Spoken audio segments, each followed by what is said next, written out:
it's more. He's so fast. I think it's more. Yeah, he's so fast. So fast.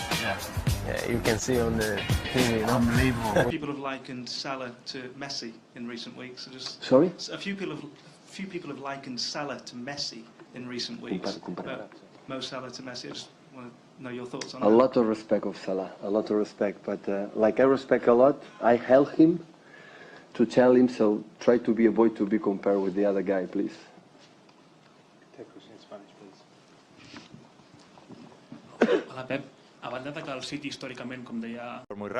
صلاح لاعب سريع جدا يتحول بسرعة إلى الهجوم ونعرفه جيدا. في المباراة الأولى في ليفربول عانينا في الشوط الأول لكننا سيطرنا على الثاني ونعتقد أن هذا سيكون سيناريو المباراة المقبلة أمامهم كذلك. أعتقد أن مفتاح الفوز سيكون تفهم أن لكل كرة أهميتها وإنهاء كل هجمة لنا بارتداد سريع لأنهم فريق يتحول في لحظة إلى الهجوم بالنظر إلى أن لاعبي المقدمة لديهم يتميزون بسرعة هائلة وأي كرة ينهيها منافسهم بشكل سيء يستغلونها. لا بد من بناء اللعب جيدا. فانتاستيك رائع. لعيب ممتاز، لعيب عظيم، لعيب متواضع جدا، شخص متواضع، شخص مسؤول، يتحمل المسؤولية، مستعد انه ينفذ اي حاجة لمنتخب بلده. انا ما اقدرش اطلب حاجة زيادة من اللي هو بيقدمه لي. مرحبا بك مرة اخرى زيدان في ابو ظبي. محمد حامد Le dan las gracias y la bienvenida a Zinedine Zidane, a Emiratos Árabes Unidos. أعلم أن هذا السؤال قد لا تكون له علاقة بنهائي الغد. De un medio local, de un periódico llamado إجابتك الإجابة التي سوف تعطينا إياها. Es una pregunta que no tiene relación con el torneo de mañana, pero aún así dice que le va a preguntar. أتيحت لك الفرصة لمشاهدة لاعب ليفربول محمد صلاح، كيف تراه وكيف ترى مستواه؟ Le preguntan por Salah, que juega en el Liverpool, ya que es muy importante para esta región. ¿Qué piensa de él? ¿Qué capacidad tiene de él? Y sobre todo, ¿cómo le ve jugando en equipos de gran nivel como el Liverpool? Yo creo que es un gran jugador. Yo creo que lo ha demostrado jugando en la Roma. Ahora lo están demostrando con el Liverpool. Yo creo que es un jugador importante de este equipo. Y cada vez va creciendo y yo creo que todavía es joven y es uno que puede dar más al fútbol. Pero pienso, no se habla mucho de los jugadores, pero me pregunta si es un jugador que aprecio mucho. Join that list at Chelsea of ones that got away, a bit like Kevin De Bruyne, isn't he? Yeah, he is, and it's difficult. I don't think there shouldn't be too much finger pointing. I was there with Salah. He was young. It was probably an early stage in his career. Didn't work for him. He went away and did well. De Bruyne had the same situation. It's very hard. Chelsea have got an abundance of talent in those positions at that time. So I'd rather focus on the player and credit to them for going away, working hard and coming back. What's changed then in his game from the player that you trained alongside? Personality and the feeling of deserving to be there. I think a huge part. He's always had these abilities. He was quick. He had the good feet. But now he comes and he feels like he's a top player.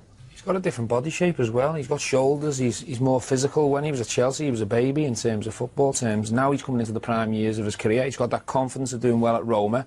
He's in a good place, and he's come and started really well. And that's just, continued. I think a big thing when you go to a new club is how you get your first step in the door. Are you coming to be a starter, or are you coming to be a squad member to work your way into the first team? I think at Chelsea, it was evident he was coming to work his way in. So therein is a confidence issue maybe. And he seems, from what the guys have said about him, he's not one who to be out there with all the bravado. He's quite a laid-back character. He's come to Liverpool as a starter, and you're seeing the benefits in his performance. And he's risen to the challenge of arriving at a big club. He's been at big clubs before, but at a big club with a big price on his head as well, and he seems to have just almost accepted that, doesn't he? Yeah, but with real humility. You just see it. I think his nature, from knowing him and seeing how he reacts. I like seeing players who score week in, week out, and he's not doing interviews after the game. Maybe he's a bit shy, but I like the humility in him as well. Is he quiet? I don't really know him too well, but it seems like he's doing his football, he's talking on the pitch. And I'm not sure whether he's too confident in his English right now, but it doesn't matter. He can forget all the interviews he wants as long as he keeps scoring. He's doing the right talking on the pitch. There was a time where we were testing and he was saying, I don't score, I don't know why. I said, listen, it's just a matter of time and confidence, and when you have the confidence, everything can happen. And you can see now that he's scoring goals and he's becoming a boss, a leader of his team, and we saw it in the national team, and we saw it also in Liverpool in a few games. I believe he can bring a lot of his leadership, his experience that he's learning in Liverpool, and also what he has learned with the national team, how they qualified in front of thousands and thousands of people, of fans, you know, and for him playing a lot of big competition will help him to be among the best players in Europe. And well, during the World Cup, I really believe that. International break, obviously you lost one of your key players, Salah, on the other hand, had a great time in Egypt, scored the 2 goals, got them through to the World Cup, and he comes back into the mix. And you mentioned the little time that you have with the players now.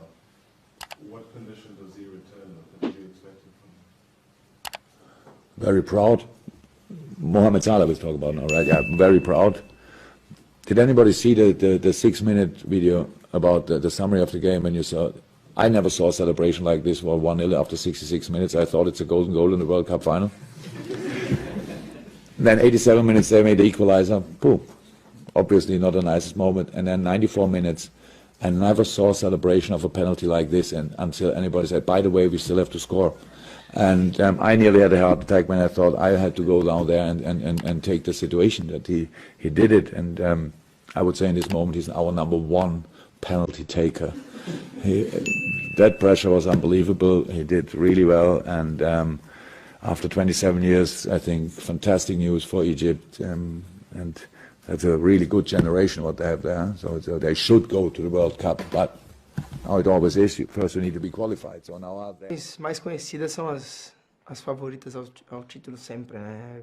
Entre elas Brasil, Alemanha, França, Espanha, Argentina, são seleções que qualquer campeonato que esteja, eles vão ser os destaques, né? E eu acho que de surpresa, acho que a Bélgica tem um excelente time. Salah vem muito bem, é um grande jogador, né? E eu acho que pode fazer diferença também na Copa do Mundo. Ask a question, right? Yeah. Who is your favorite player in? Salah. Salah. Oh, man. Good choice. Good choice. The season that he's having, nobody really saw this coming. We've talked, in parts about him as the season has gone on, and this is why the company that he's in terms of the Liverpool players who've scored 30 or more goals in a season, and now Mohamed Salah is on that list. Yeah, well, apart from you've got John Aldridge and Fernando Torres, and you're talking about doing it consistently, and that's where he's going to be judged. Those players on that list have done it consistently, whether it's there or in other clubs, and that's what Mo now has to do. And when you consider the amount of goals he's got and the chances he's missed, I think that what's happened is he was going on to say, like you said there, Kels, he's closer to the goal. He's got a manager that, because he maybe missed a couple early on in the season, he stayed with him, and we've seen him score goals, take them so well, and we've seen him miss unbelievable chances as well. But the fact is, he knows now, as a forward, I'm going to be in this team. I will play, even if I miss chances, I'm still going to get to play, and I'll get chances to score, and that's what he's done. Do you think that the difference between the Mohamed Salah that we're seeing at Liverpool and the one that we saw at Chelsea, Rob, is that he's just getting more opportunities, or is it that he's changed as a player as well? Well, he was a lot younger and more immature, and it probably lacked the confidence that he's got now. He had lots of chances at Chelsea, and he missed a lot of chances at Chelsea. He didn't score with any real frequency, and that was his problem, because then he becomes a substitute all the time, and then he's got 15 minutes to make an impact, and maybe he gets 2 big chances and misses 2 big chances, so then you go, I'm not going to start with him. And I've got to say, I've got to hold my hands up here, because I was partly in the conversation that led to him being sold, because when I was talking with Jose, and he says, they won't give me any money for players, I've got to sell before I can buy in the transfer window. And I said, well, I can think of a couple you can get rid of. I said, Mo Salah and Andre Schürrle. Right, and the next thing, they're sold in the transfer window. And so every time he scores for Liverpool, my daughter's team, I sit there going, did I really say that? Oh, I wish he was still at Chelsea. So, but it's good for family relations.